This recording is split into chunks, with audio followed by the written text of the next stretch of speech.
Bom, estamos começando mais um programa Rodrigo Beto na Opinião pela TV Correio da Manhã e hoje eu tenho a honra de receber que eu considero um dos policiais mais preparados, mais competentes que nós temos nas nossas forças de segurança pública, meu amigo que eu conheço há muitos anos, que eu tive o prazer já de trabalhar, não junto, porque eu não sou policial, mas de ter a honra de fazer muitas operações em conjunto, lá nos anos ainda de 2009, 2010, na época da implantação do choque de ordem. E hoje recebo aqui Alan Turnovski, ex-secretário de Polícia Civil, já com 27 anos de carreira, e agora como pré-candidato a deputado federal. Alan, você teve na polícia experiências assim difíceis, enfim, o que não falta é problema na polícia. Você acha que tinha pouco problema, por isso você resolveu se candidatar a deputado federal? Na verdade, a gente na polícia não tem problema, a gente tem a solução. O problema está fora da polícia, né? E, Betley, primeiro, obrigado pelo convite, dizer que é uma honra estar aqui no seu programa. Como você falou, a gente já trabalhou, não diretamente, porque eu estava na polícia e você no choque de ordem, mas você, naquela época, você tinha a mesma filosofia, o mesmo conceito, que na minha cabeça nunca mudou. E é esse conceito que foi mudado, sim, pela sociedade, criando mitos que se tornaram verdades, esses mitos, eles acabaram prejudicando o trabalho da polícia. Então você vai na polícia, você trabalha na polícia até um limite e depois de um certo patamar você não consegue baixar, porque mudaram-se as leis, as interpretações e a sociedade está calada. Você vai na rua, você vai num evento, todo mundo reclama, mas todo mundo reclama calado, em silêncio, como se tivesse medo de colocar para fora aquilo que realmente pensa. Então, tendo em vista a minha experiência na área de segurança, eu resolvi tentar buscar o apoio político que hoje eu não estou tendo. Porque as pessoas simplesmente não querem confusão, não querem se desgastar com o politicamente correto. Então precisa de alguém que não discorde por discordar desses conceitos, e sim explique por que esses conceitos não podem ser aplicados e dê voz à sociedade. E é nesse tema que eu queria entrar, Alain. Eu fiz muita questão que você viesse aqui no programa, porque às vezes as pessoas não entendem o que acontece. Por exemplo, às vezes você fala assim, poxa, a polícia prende e tá cheio de bandido aí na rua. A polícia não trabalhou pouco, né? Eu tenho visto aí notícias, milicianos em um ano foram mais de 1.000 presos, pelo que eu tenho lido nos jornais. Agora, quando você vê casos como no final do ano, né, quer dizer, saidinha de Natal, em que você libera quase 400 presos, dentre eles muitos traficantes que mataram pessoas, andavam armados tocando terror em famílias inteiras, vendiam droga, e esses caras saem para saidinha de Natal e a maioria deles não volta. Qual é a sua sensação? Eu estou levantando essa bola para você, porque eu acho que é uma coisa muito oportuna da gente passar para quem está nos assistindo. Qual é a sensação que você tem como policial? Muitos daqueles bandidos que foram presos, né, sobre as suas ordens, direto ou indiretamente, serem soltos para uma saidinha de Natal, verdadeiros facínoras, que certamente não vão voltar depois para a prisão e vão voltar a terrorizar a população. Você fica com essa sensação de impotência? Qual é a sensação que você tem como policial quando você vê uma barbaridade dessa que a legislação permite? Exatamente isso. Isso foi uma construção, eu vou tentar explicar desde o início. Começou uma narrativa de que o furto não deveria ter punição, porque a pessoa vai para penitenciária, para cadeia e volta pior. E aí o que começa? Começa um aumento da impunidade naquilo que eu acredito que é onde a gente tem que exatamente barrar o início da violência. Que você vai para sua casa de praia, você viaja no final de semana, quando você volta, uma quadrilha do PCC de São Paulo esteve no Rio de Janeiro, furtou diversos apartamentos, cada apartamento faturando aí 200, 300 mil reais, e depois é solta, porque a lei diz que o furto não tem violência, e aí simplesmente é colocado ou na audiência de custódia na rua, ou um mês depois já está novamente praticando o mesmo furto. Digo mais, a gente prende colombianos, chilenos, pessoas peruanas de outros países que vêm para cá furtar na Zona Sul a sua bolsa quando você está almoçando, aquela coisa, e depois de preso é solto na audiência de custódia e diz: eu não vou furtar no meu país porque lá eu fico preso. Então eu vim para o Brasil para furtar no Brasil, que aqui a lei permite. Então, assim, é esse conceito, Beto, que a gente foi se perdendo, e aí já chegou aonde? No receptador, primeiramente. O receptador, que é aquele que pega o carro que foi roubado, pega o furto do portão de uma senhora que um viciado em crack já roubou 28 vezes, compra aquele produto e dá o dinheiro pro viciado. O viciado vai no morro, faz a sua compra de crack. Isso se torna uma rotina diária. O receptador também não fica preso. A lei não permite a prisão do receptador, que sai no dia seguinte. Então, na verdade, a gente não prende uma vez, não, a gente prende 28 vezes. E ele continua solto porque o presídio não reabilita. Pô, faz um presídio só para furtador, faz um presídio só para receptador, que pior ele não vai sair. Ele vai sair melhor. Não pode misturar? Não mistura, mas não deixa de prender. Porque senão não tem solução. As pessoas têm que ter medo de ser preso. A sensação da impunidade, ela aumenta o crime, com certeza. Claro. As pessoas vão tendo a percepção de que não vão ser punidas. A punição é muito pequena. Eu lembro, na época do choque de ordem, que você levava, e não por culpa do delegado, mas você levava um flanelinha para a delegacia, muitas vezes o agente da lei que levava esse flanelinha para a delegacia saía depois do flanelinha.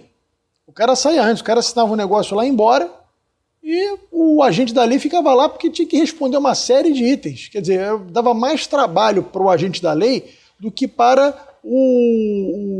quem estava cometendo o delito.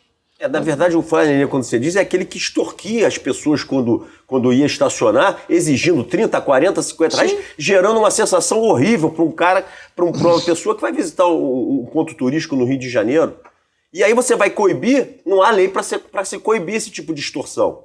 Então, isso foi crescendo, Beto, isso foi crescendo, esse conceito foi se alastrando, até que chegou nos crimes já com violência, onde a pessoa é libertada, porque não tem vaga no presídio.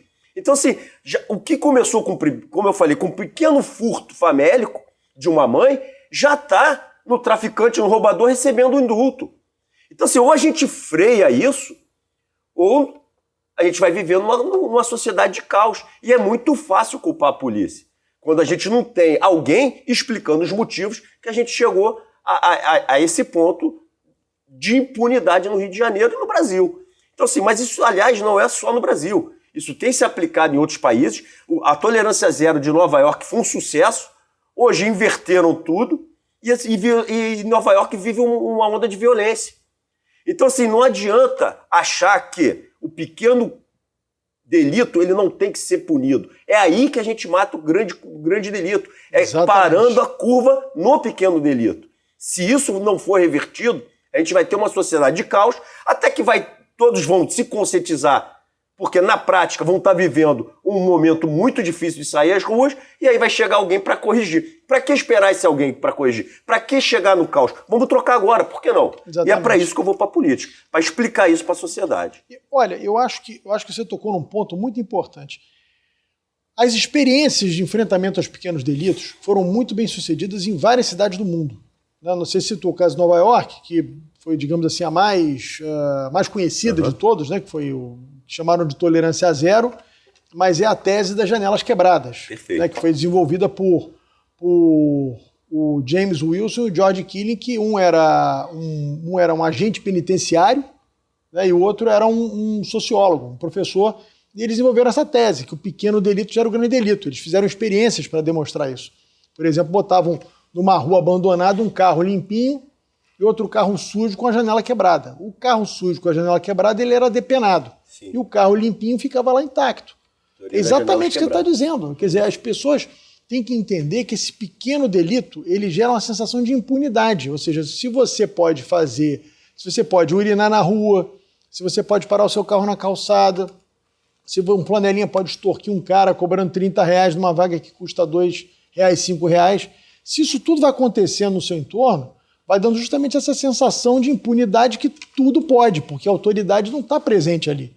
Então, assim, eu confesso que eu fico muito feliz com você ter se disposto a ser pré-candidato e se aventurar, né? Porque, obviamente, a política é muito dura, ela exige muito da pessoa, você vai ser muito criticado, vai ser bombardeado, até porque você é uma pessoa que tem as suas opiniões próprias, você não se esconde, né, da polêmica, você impõe, obviamente você coloca as suas opiniões de forma muito, muito contundente, e isso obviamente vai te custar muitas inimizades e muitas pessoas que vão ser muito críticas a você.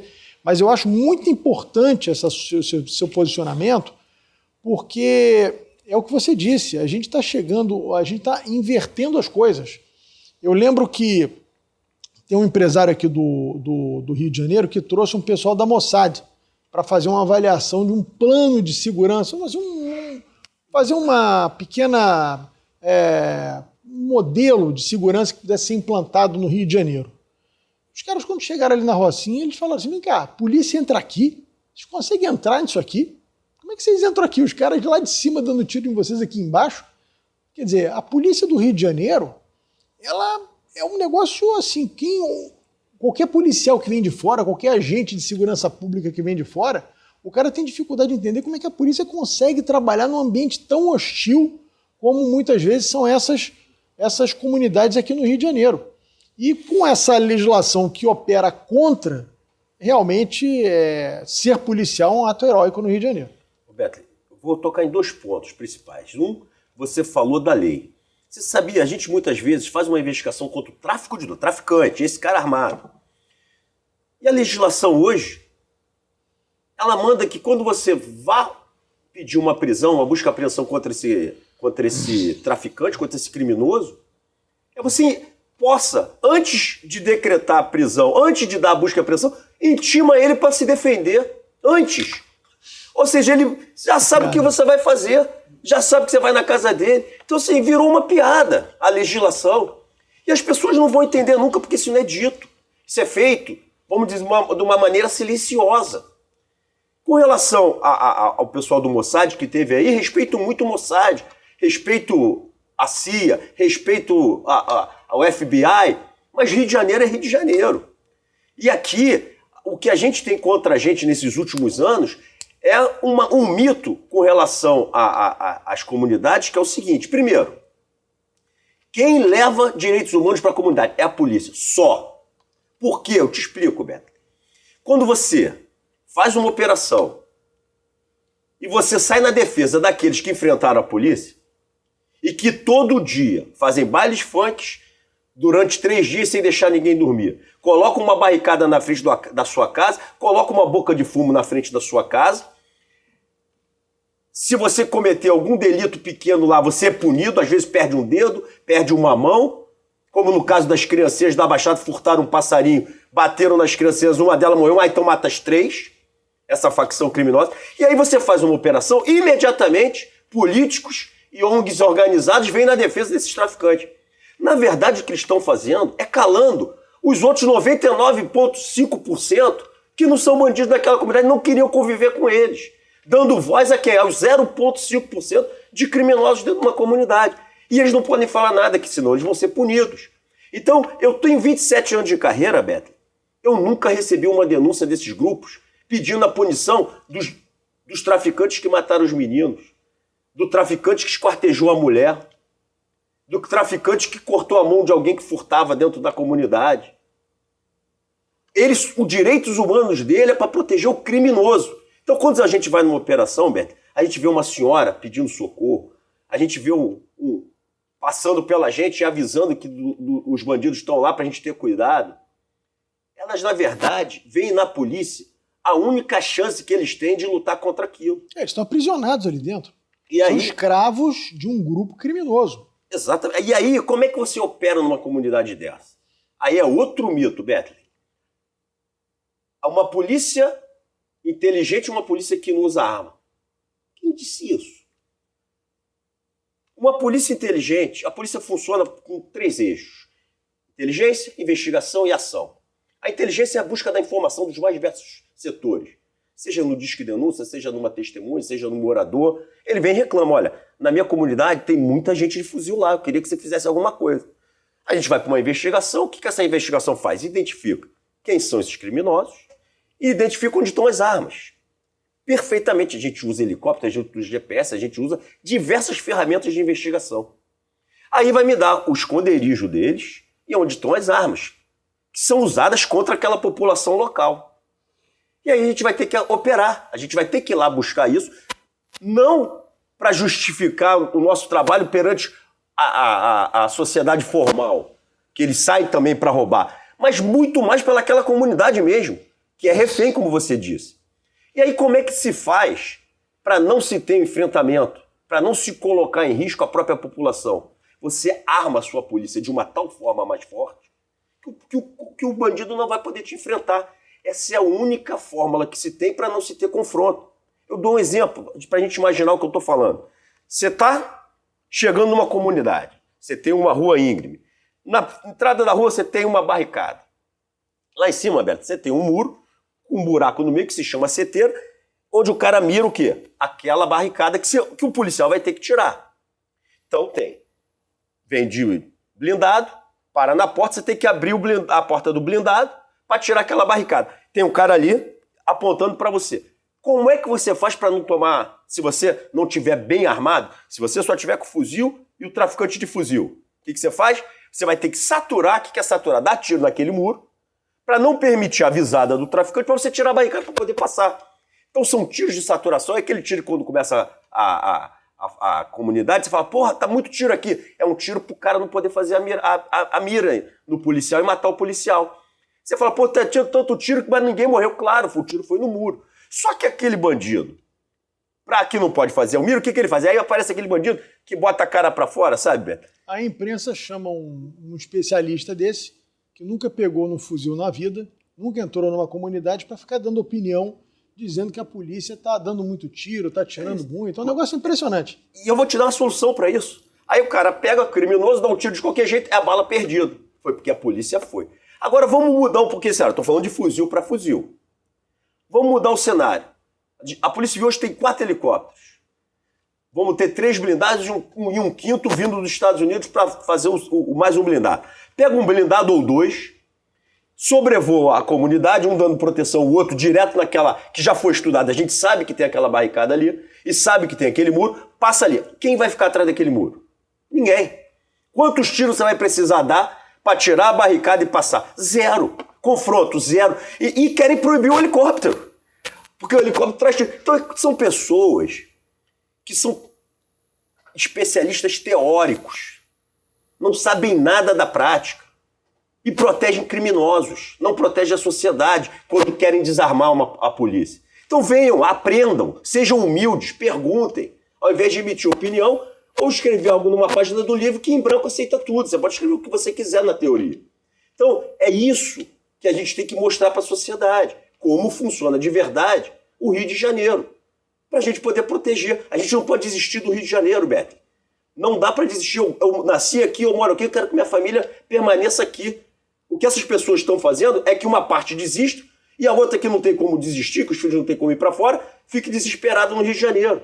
E está acontecendo muito isso. Outro dia tinha uma pessoa me contando que em Portugal, por exemplo, a maioria dos brasileiros que ele encontra lá são pessoas do Rio de Janeiro, pessoas que foram embora daqui, e a maior causa dessa desistência, como você está falando do Rio, é a questão da violência urbana que permeia e que acaba assustando a sociedade como um todo. Bom, nós vamos fazer uma pequena parada, mas a gente volta já já com essa aula de segurança pública que nós estamos tendo aqui com o delegado Alan Turnovski. Já imaginou melhorar seu estado, sua cidade e a vida de sua família com um aplicativo? Alerge já! Chegou o Legisla Aqui. Tudo sobre seus direitos e um canal para você mandar e apoiar ideias que podem virar leis. Tem uma ideia boa? Sugira. Quer saber se é legal? Consulte. Tem dúvidas ou sugestões? Converse. Curtiu? Baixe o app. Legisla Aqui. é a Alerj mais perto de você. Sabe o sonho de vacinar a sua princesinha? Você pode realizar. Vacinar seu craque é um golaço. Vacinar sua futura médica é cuidar da saúde dela. Com a Covid não se brinca, se vacina. Vacine seu filho de 5 a 11 anos. Acesse novaiguaçu.rj.gov.br. Confira os documentos necessários e os postos com a vacina testada e aprovada para crianças. Prefeitura de Nova Iguaçu.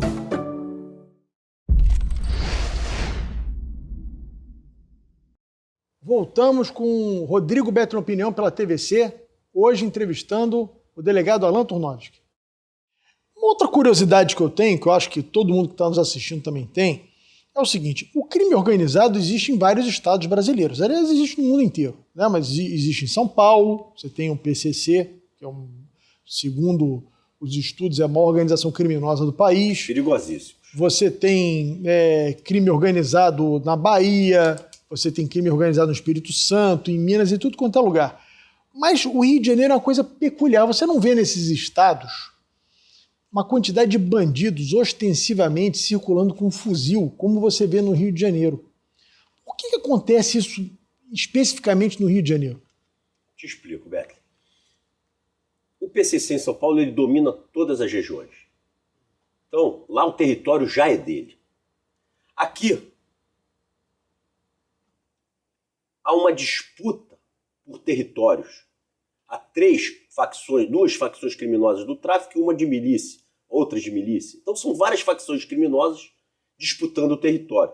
Para guarnecer seu território, eles precisam de armas. E aí vem a demonstração de força para que o inimigo da outra facção não invada. Tá? Só que outro mito que foi criado em cima disso, e é bom explicar, se você liberar as drogas, acaba a violência no Rio de Janeiro. Isso é absurdo. Isso é a maior balela que poderia existir. A guerra no Rio de Janeiro é por território. Tem áreas que tem guerra e sequer vendem-se drogas. O que eles querem ali hoje, o que o traficante fatura mais, o que o miliciano fatura mais, é na cobrança de taxas, seja de segurança, seja vendendo internet, seja no gatonete, né? Seja no transporte de motos, transporte de van, gás. É nisso que está o grande faturamento Eles hoje. evoluíram, né? Não é mais droga. O que era só a milícia, hoje já está. 70% do faturamento da Rocinha é isso. Então vamos tirar as drogas. O que muda na violência do Rio? Nada. Não muda nada. O que vai mudar é pegar aquele 0,algum% de criminosos e tratar como criminoso. Porque eu te garanto, Beto, na Rocinha, se tiver 120 mil pessoas, eu não sei exatamente o número de pessoas que tem lá, bandido, você não vai ter 300. Você vai ter assim, o cara que trabalha pro bandido. Mas se você bater na mesa, ele para de ser bandido. Aqueles 300 têm que ser tratados como criminosos. E os que cometem pequenos delitos têm que ser punidos para que não cheguem nos grandes delitos. Então é simples, isso sempre funcionou.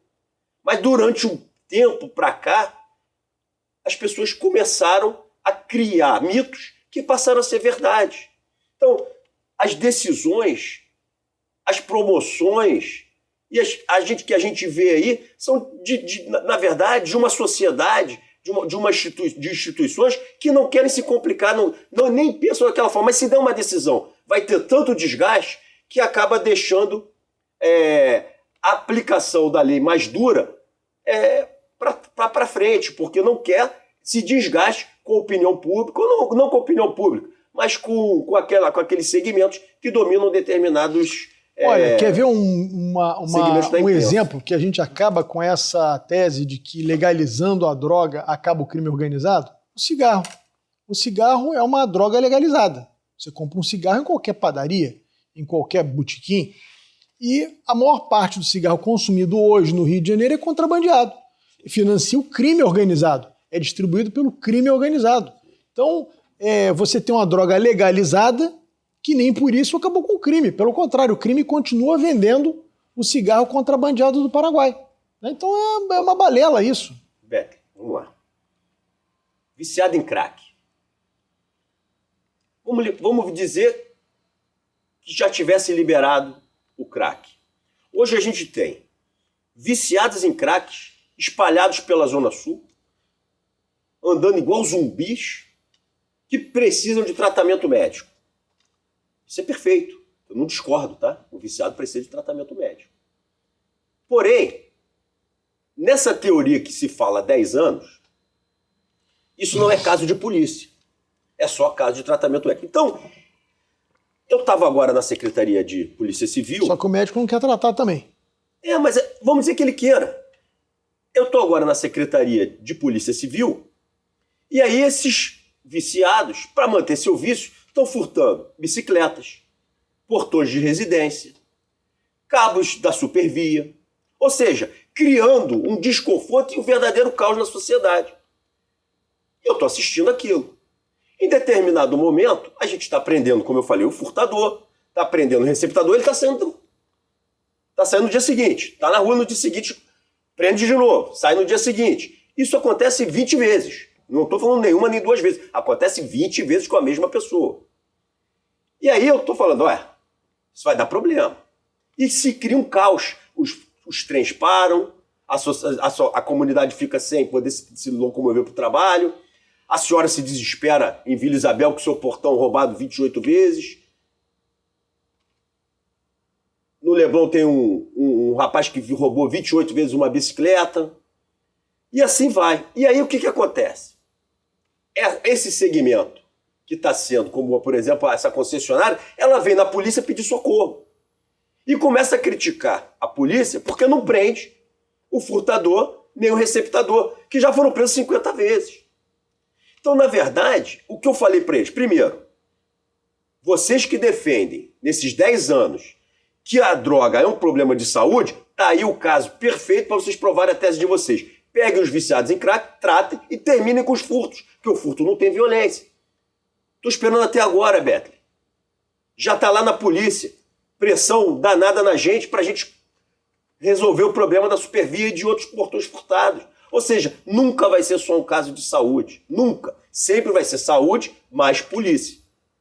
E para ter polícia, bota no presídio, esse presídio vai piorar o furtador. Beleza, bota no presídio, bota lá dentro um centro de tratamento do usuário, ele não vai ter acesso à droga, vai ficar bom, vai sair perfeito. É a solução perfeita. Presídio com hospital dentro. Está resolvido o problema do Rio de Janeiro. Agora, se continuar soltando ele sem tratamento, ele vai furtar 20 vezes, porque ele também não controla. Ele é um viciado, você não mandou liberar a droga. Liberou a droga, virou viciado. Virou viciado, está furtando. Não pode prender. Isso é o caos. A força contra, Alan, para se fazer alguma coisa no Rio de Janeiro é muito grande. Eu lembro em 2010, nós começamos um programa de enfrentamento ao crack.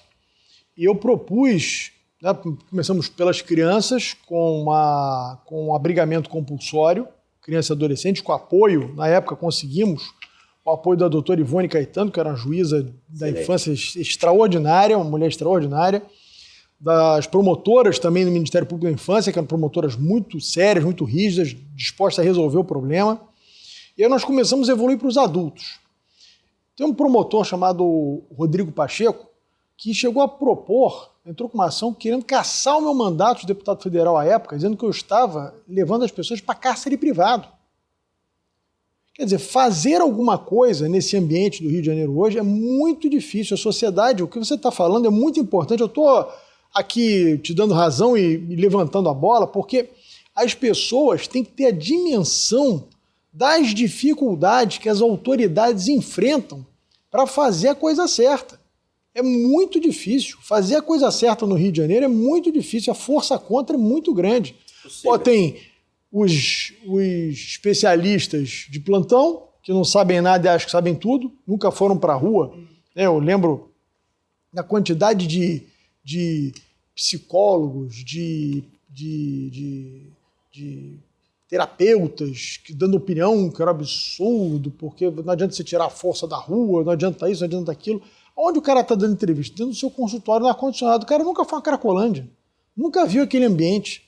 Nunca viu a que ponto chega a degradação do ser humano. Então, assim... E atinge a família, tá? Não é só o cracudo, claro, não. Todo a família entorno fica destruída. Não é só o cracudo, não é só o viciado, não. Não, e todo o entorno, porque foi o que você disse, esse cracudo ele tá roubando as pessoas na rua, ele está furtando cabo, ele está furtando portão, ele está furtando tampa de concessionária pública. Né? Ele tá... Você está falando de 2010. Tá? O que eu quero mostrar para a sociedade é que... Piorou muito. 2010 foi quando começou esse conceito de que a droga não é problema de polícia, tem que liberar a droga. Tivemos documentários com pessoas influentes no mundo inteiro dizendo para liberar a droga para acabar com a violência. E eles tiveram 10 anos, Beto. A gente está em 2022 para provar essa teoria. A teoria faliu. Está aí a rua para provar, está aí o viciado furtando todo dia. Está aí as pessoas sendo atacadas na rua pelo viciado. Então faliu, eles tiveram a chance deles. Vamos reverter essa curva antes que vire realmente o caos. Porque aí a gente vai ter que fazer a força. Então está na hora de se conscientizar, olha, você tinha uma excelente ideia, mas não deu certo. Ah, você não quer prender o viciado? Eu também não quero. Só que se eu não prender, ele vai furtar todo dia o trabalhador que paga imposto, que tem direito a ter o portão, que tem direito a ir e vir na rua, passear com seu filho. Ele também tem seus direitos. Mas eu queria te fazer uma pergunta. Portar droga não é crime ainda? Mas não é punido. Não é punido, ele não fica preso. Então, assim, na verdade, já está liberado as drogas para uso. Só que você vai lá, você não vai ficar preso por isso. Mas só que o vício é muito diferente. Eu acho que a punição podia ser obrigar o cara a se tratar, o cara tem que se internar e se tratar. Talvez fosse tira da rua e trata o sujeito, resolve o problema do ser humano. Chama uma família que tem um viciado em crack dentro do seu meio, pergunta a dificuldade que é para tratar. Você gasta um dinheirão nas clínicas, quando ele sai, ele volta, usa de novo e pega tudo novamente. E aí você tem que tratar novamente. Chega uma hora que a família já não tem mais como bancar essa despesa. Você bota isso numa proporção enorme, a gente vai ter que gastar todo o nosso dinheiro de orçamento nesse tratamento e rezar para que ele não volte, porque se está liberado as drogas, ele vai ter acesso de novo. Sim. Então, assim, não vai fechar essa conta. Você libera a droga, trata, gasta o dinheiro, ele volta, e aí todo mundo... O índice de recuperação é muito baixo. Não tem condições. Então, assim, sempre a questão de droga é uma questão de saúde, sim, mas de polícia também. Então, eles tiveram a chance deles. Eles tiveram 10 anos para provar a teoria deles e falharam. Então, deixa a gente trabalhar com aquilo que sempre deu certo. Tolerância zero. Bom, vamos falar um pouquinho sobre... A gente falou muito sobre polícia. Agora vamos falar um pouquinho sobre política. Você é pré-candidato a deputado federal. E, obviamente, você tem uma opinião sobre o ambiente nacional que nós estamos vivendo e aqui, localmente, no estado do Rio de Janeiro. Hoje, a nível nacional, nós temos 2 candidatos que estão disparados na frente, o Lula e o Bolsonaro, e cogita-se muito uma terceira via. Eu nunca acreditei em terceira via, eu acho isso uma bobagem, tenho dito aqui há muito tempo já. Acho que a grande imprensa, que esses analistas de plantão não perceberam que as pessoas hoje exigem cada vez mais dos políticos posições muito claras e transparentes. Então, você pode acusar o Lula e o Bolsonaro do que quiser, mas são 2 políticos com muita nitidez. Né? Tanto é que tem muitos seguidores, tanto o Lula quanto o Bolsonaro. Tem rejeição alta, mas também tem muitos seguidores. Então, esse negócio de terceira via, eu não sou Lula, eu não sou Bolsonaro, quero uma água de salsicha, você não sabe o que o sujeito é. Então, acaba que não tem aderência junto à sociedade. Enfim, tem essa conjuntura, estão tentando criar uma terceira via. Queria saber a sua opinião. Você acha que essa eleição ela tem espaço para um terceiro nome? Você acha que o Lula é favorito? Você acha que o Bolsonaro é favorito? Como é que você está vendo essa eleição nacional? Eu aprendi na minha vida, Beto, que a principal característica que você tem que buscar no ser humano é a lealdade. E quem me chamou para a política foi o atual governador Cláudio Castro. Ele me chamou e disse para eu me filiar ao Partido Liberal. O Partido Liberal é o partido do governador e o partido do presidente Bolsonaro. Então, o meu time é esse, Cláudio Castro, presidente Bolsonaro. Eu procuro ver as pessoas sempre pelo lado bom. Ao me defrontar com Cláudio Castro e Bolsonaro, vários dos conceitos, várias das ideias que eles defendem são ideias conservadoras que eu defendo também. sem querer, obviamente, que aquela parte progressista sofra qualquer tipo de preconceito. Mas eu não vou abrir mão daquilo que eu tenho dentro de mim, que é buscar, como eu estou falando, as origens para resolver problemas, para a gente ter uma sociedade através da família. A minha religião é pela família. Então essa é a minha base. Desde que tenha família, seja lá de qual tipo for, eu acho que esse é o caminho. Agora, as pessoas procuram sempre, porque falou isso, porque todo mundo tem seus defeitos e suas qualidades. Eu vou buscar a qualidade. Quando eu olho as qualidades, eu olho a qualidade do Cláudio Castro e do Bolsonaro e me identifico mais. Então é com eles que eu vou. Olha, vamos fazer um pequeno break, mas a gente volta já já com o delegado Alan Turnovski aqui pelo programa Rodrigo Beto em Opinião, pela sua TVC. Já imaginou melhorar seu estado, sua cidade, a vida de sua família com um aplicativo? Alerge já! Chegou o Legislaqui. Tudo sobre seus direitos e um canal para você mandar e apoiar ideias que podem virar leis. Tem uma ideia boa? Sugira. Quer saber se é legal? Consulte. Tem dúvidas ou sugestões? Converse. Curtiu? Baixe o app. Legislaqui. É a Alerj mais perto de você. Sabe o sonho de vacinar a sua princesinha? Você pode realizar. Vacinar seu craque é um golaço. Vacinar sua futura médica é cuidar da saúde dela. Com a Covid não se brinca, se vacina. Vacine seu filho de 5 a 11 anos. Acesse novaiguaçu.rj.gov.br. Confira os documentos necessários e os postos com a vacina testada e aprovada para crianças. Prefeitura de Nova Iguaçu.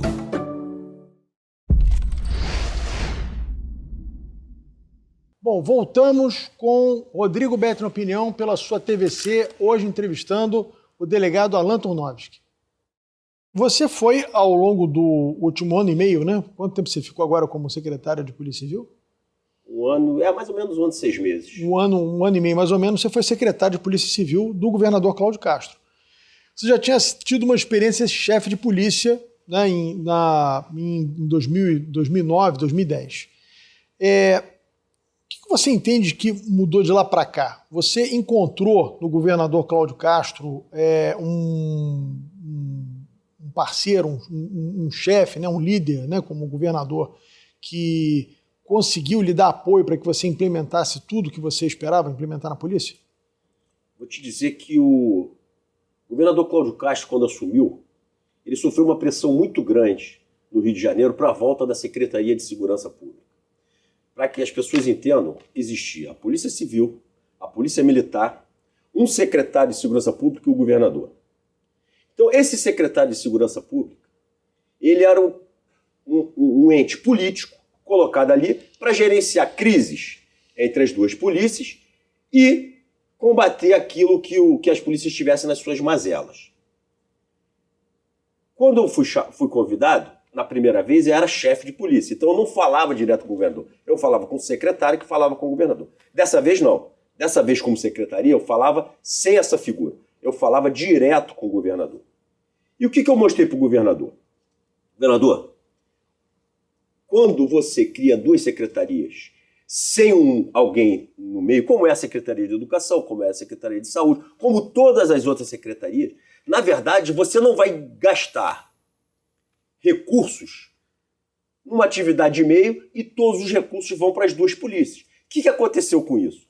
A gente está falando aí só em GE, Beto, estamos falando de 10 milhões que eram colocadas aqui. Todo o orçamento da segurança... Explica o que é GE, que as pessoas não sabem. As gratificações, por exemplo, na polícia. Eu preciso que o policial trabalhe na ponta, na investigação. Mas eu tenho que comprar, por exemplo, equipamentos para a polícia. E na lei de licitações eu tenho que cotar o preço. Então eu preciso contratar alguém para cotar esse preço para não ter que botar um policial cotando o preço. Como é que eu contrato esse agente externo? Através da gratificação especial, de encargos especiais. Então eu pego alguém do mercado, que vai me custar bem mais barato que um policial. Que entenda de gestão pública. E ele vai cotar preço para mim. Ele vai fazer isso na polícia. Todo dia, quando eu tiver que comprar um equipamento, ele vai ver uma cadeira. Olha, tem essas 3 cadeiras que o preço está bom, essas que a gente vai tentar comprar. Então ele vai cotando o preço no mercado para eu comprar o mais barato. Isso não precisa ser um policial para fazer isso. Então, através da GE, eu tiro o policial da atividade MEI, quando possível, e coloco na atividade fim. Isso eu não podia fazer, porque eu não tinha gratificação. Quem tinha gratificação era a Secretaria de Segurança. E quem usava essa gratificação? ONG não sei do que, instituto não sei da onde. É isso que a sociedade quer? Aplicar o teu recurso. Dinheiro desperdiçado. Dinheiro desperdiçado. Então o que aconteceu? O governador Cláudio Castro suporta essa pressão, joga os recursos para as duas polícias, e hoje eu estou com 200 milhões de investimento na polícia e a polícia está dando o resultado que deu. Comprei helicóptero, comprei equipamento de perícia, comprei equipamento de investigação, comprei leitura de celular, que é o equipamento de extração. Né, informações. Ou seja, eu só comprei coisas que a Polícia Civil precisa. E a Polícia Militar, o que ela fez? Comprou equipamento para ela. Blindados, coletes, viaturas, equipamento não letal para grandes eventos que ela tem que fazer e não pode, evidentemente, usar um fuzil contra a população. Então, cada polícia pode pegar o seu recurso e comprar aquilo que é importante para ela. O que nós temos? Novamente, os menores índices de criminalidade dos últimos anos. Então, essa permanência de duas secretarias ligadas direto ao governador é tudo que tem que ser explicado para a sociedade para que vire um padrão. Porque não existe nenhuma outra secretaria que tenha esse agente político que, na verdade, não ocupa o lugar do chefe de polícia, não ocupa o lugar do antigo comandante da polícia, ele ocupa, na verdade, o lugar do governador. E se fosse tão ruim, ninguém queria, como eles dizem. Como é que eles sobrevivem? Dizendo que a polícia é corrupta e que brigam.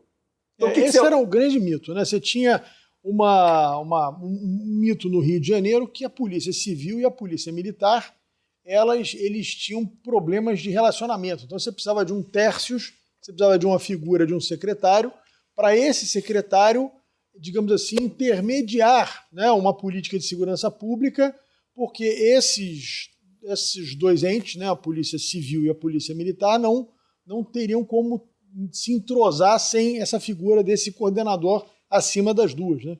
Claro, e aí para você se manter no poder, o que você faz? Você dá dinheiro para uma, não dá para outra. Você fomenta a briga dos dois. Aí fala, tá vendo? Eles brigam. Aí você pega, por exemplo, Beto, esse ano coloquei 19 policiais na rua. Você não viu propaganda disso. Você viu a propaganda dos policiais que prenderam o miliciano, do traficante. Se fosse uma secretaria de segurança, eles dariam ênfase total a esses 19, que é recorde nos últimos anos. Por quê? Porque aí justificar a permanência deles. Bota para brigar com recursos. E diz que é corrupta, pô, eu não posso sair daqui. Então, se você se eterniza no poder. Tirando essa célula de fomentação, de fomento de discórdia, olha o que aconteceu. Duas polícias que se dão super bem, que são parceiras, que sabem da necessidade de uma para outra, sem briga por recursos, andando lado a lado com os menores índices de segurança. Então era esse o medo, e é esse o medo que a gente não... era esse o medo na época de dar essa solução e aí perceberem que a Secretaria de Segurança não tem por que existir. E agora, a gente tem que falar assim, o medo tem que acabar de falar sobre esses mitos que se tornaram verdade e que está levando a sociedade a um caos. Por que o furtador não pode ser preso? Por que o usuário não pode ser tratado dentro de um presídio para usuário, de um presídio para furtador? Por quê? Não, e saidinha de Natal para um cara que matou gente, traficante, é um negócio inacreditável isso. Mas foi a evolução. Esse conceito ele é que nem um câncer. Ele começa o conceito de impunidade no pequeno furto e ele vai contaminando, aí daqui a pouco o traficante está sendo solto, roubador, ladrão está sendo solto e homicida está sendo solto. Ele vai contaminando, ele é um câncer. Nós temos que frear esse câncer. Essa teoria da impunidade é um câncer. E a solução para esse câncer é a tolerância zero. Voltarmos com a tolerância zero. A gente não vai passar pano aqui. Óbvio que a gente sabe que tem policiais que não agem dentro da lei. A gente sabe que tem, às vezes, excessos em algumas operações. Acontece. Mas o que eu compreendo foi o que você disse. Você mandou 19 embora. Você não precisou fazer estardalhaço com isso. Fazer uma cerimônia, de estar mandando todo mundo embora, fazer uma matéria no jornal, você simplesmente extirpou o que tinha de ruim na polícia. Como tem médicos que não prestam, como tem pessoas do judiciário que não prestam, como tem pessoas do Ministério Público, tem tudo quanto é lugar. Né? A gente não pode... A nossa sociedade tem pessoas boas e pessoas ruins. Sim. Agora, em função de alguns excessos, por exemplo, aconteceu um fato que eu acho que era importante eu saber a sua opinião. O ministro Edson Fachin, em função de uma demanda do partido, se não me engano, do PSB, que inclusive vai ter candidato a governador agora. Como é que é importante a política, gente? Como é que é importante a política? O PSB é um partido que fez uma demanda ao ministro do Supremo, ao Supremo Tribunal Federal, para impedir a polícia de fazer operações dentro de comunidades.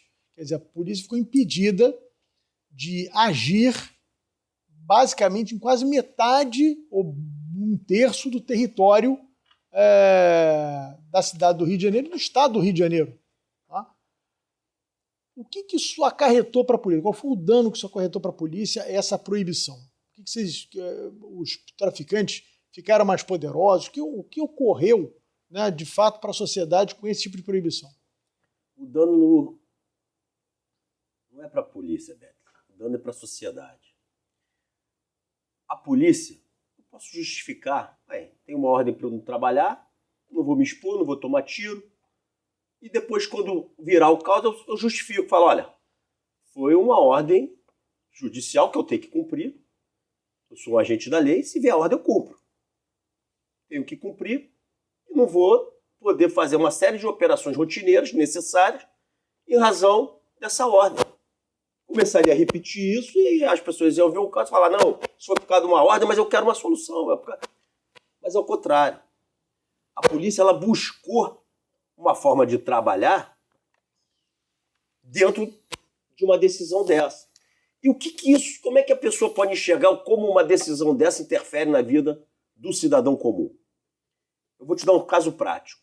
A gente tinha, que foi preso, um grande receptador de carros no Morro da Tijuca. Tá? E esse receptador, ele encomendava carros de luxo, porque ele remarcava esse carro, clonava esse carro e revendia para fora do país, para áreas rurais, essas picapes, carros de 400, 500 mil, vendia por 150, 200 mil. Ótimo preço, né? Para virar criminoso. E aí, o que a gente precisava? A gente precisava ir nesse determinado local para buscar esses carros que são roubados todos os dias. Só que para ir nessa comunidade buscar esses carros e movimentar nossas investigações, isso não caía na excepcionalidade. Porque todo dia se rouba carro no Rio de Janeiro. Sim, triste rotina. Uma triste rotina. Que para mim é excepcionalidade, mas que para lá não é. Eu não posso considerar normal roubar carro. Eu não posso considerar normal pessoas de fuzil. Eu não posso considerar normal barricadas. Mas nesse conceito de excepcionalidade, isso foi transformado em normal. E eu sou processado se acontecer alguma coisa numa operação em razão de um motivo dentro dessa normalidade no Rio de Janeiro. Então a gente não ia lá, a gente não pôde ir lá, com a frequência que a gente precisava ir. Polícia Militar, muito pior ainda, praticamente impedida de entrar nessas comunidades. E aí o que aconteceu, Beto? Um dia, numa encomenda dessa, vamos lá, do receptador, que sempre é solto, encomendou o carro, e o bandido saiu da Tijuca, subiu o Alto da Boa Vista, desceu, chegou na Barra, ali na Praça do Pomar, tinha um médico renomado entrando na sua clínica com a sua picape, e aí os bandidos abordaram, aqueles que tinham saído lá da Tijuca. O médico, por algum motivo humano, inesperado, teve uma reação, tomou um tiro e morreu. Aí, em razão dessa tragédia, a morte de um médico na Barra da Tijuca, entrando na sua clínica, foi criada uma excepcionalidade. Aí sim, agora a polícia pode ir lá naquela comunidade, por quê? Agora é uma exceção. Alguém morreu, você pode ir lá. Ou seja, é uma decisão pautada na tragédia. A polícia só trabalha após tragédia. Então foi isso que foi criado no Rio de Janeiro. Só que não cabe ao secretário discutir isso, mas cabe a um deputado federal, com toda a educação, com todo o respeito, mostrar Sim, isso. claro. E é isso que eu vou fazer.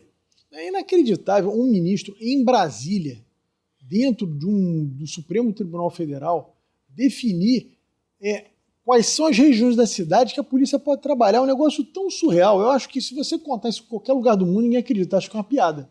É um negócio surreal isso. Mas é o conceito, Beto. É o conceito que você reclamou em 2009, 2010, subindo. É um conceito, é um câncer. Foi tomando. Então hoje, as pessoas às vezes decidem por acreditar nisso, Beto. Isso é uma mentira repetida tantas vezes que na cabeça do ministro, do juiz, muitas vezes ele não tem esse outro lado, que as pessoas não têm o direito de falar, a sociedade está calada. Então ele começa a acreditar que essa é uma solução. Eu não vejo maldade, eu vejo uma ignorância, porque só tem um lado falando, não tem um outro lado explicando. Então, para poder explicar, vai ter que ter alguém para falar. Esse alguém vai ser eu.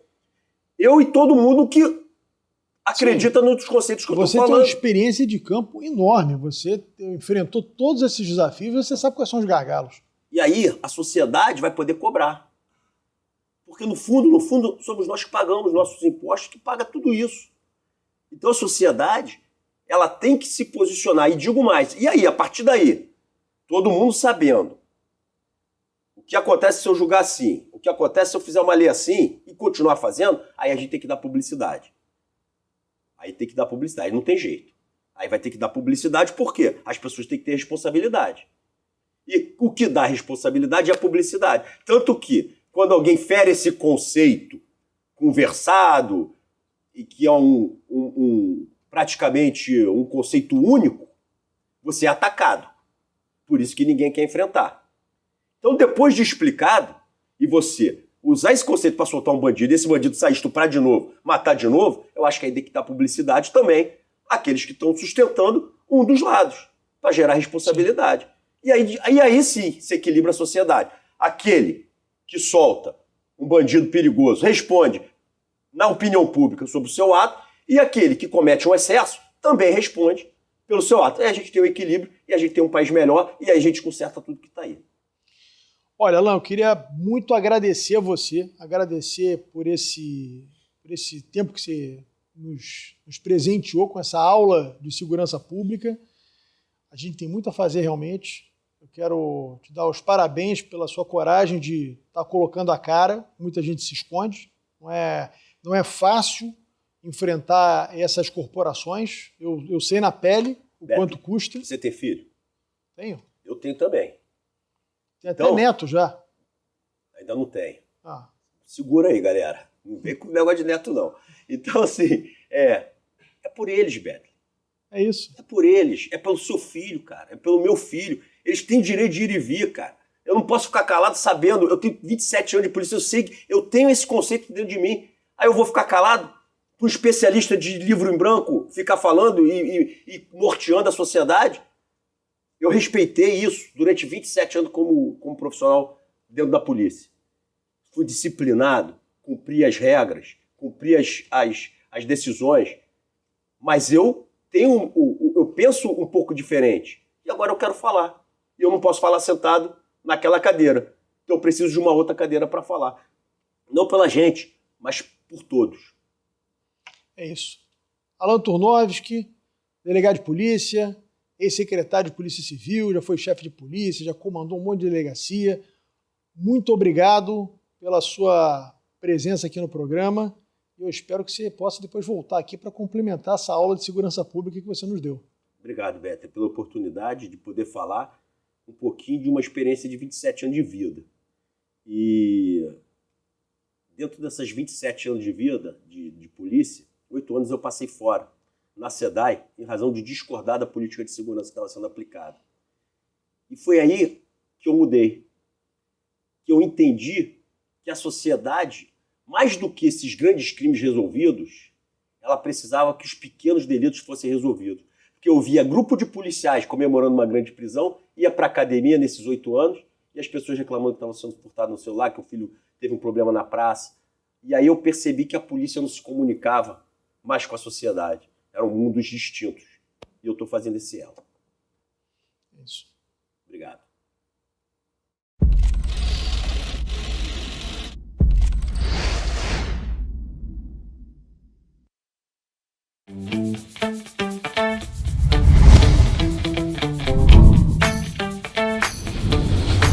TVC, a TV do Correio da Manhã.